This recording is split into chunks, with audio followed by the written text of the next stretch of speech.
Үшін ерекше үміткер кім дейді? Ерекше үміткер? Иә.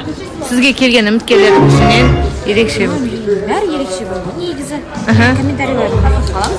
Зарина всегда краш жігіттер келеді деген сияқты. Енді бәрінің түріне қарамайсыз ғой. Бір сезім деген айтып келмейді.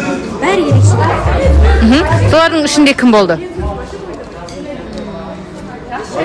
Мен ойымша көзге түскен менің үміткерлерім қатысушы болды енді. Ернар, Расул, Айсұлтан, Мақсат төртеуі ерекше болды деп ойлаймын. Сол төртеуі и Сейфулла, бесеуі. Осы бесеуі көзге түсті деп айтамын. Ал Тәуіржан ше деген осы жауапты естігісі келген сияқты біздің оқырманның. Тәуіржан әрине ерекше. Мен бірақ енді танысып жатырмыз ғой. Енді танысып жатырсыз. Мен басқа жігіттерден өзгешелігі бар Тәуіржан. Ал Фортунаға сұрақ дейді. Ташкент қаласынан үміткер келсе қабылдай ма дейді. Баршаңызға сәлеметсіздер ме? Иә, қабылдаймын, қай елден келсеңіз келе беріңіздер. Бірақ сіздің үміткеріңіз бар емес пе? Иә.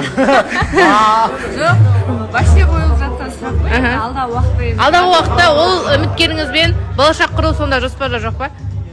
Жоқ.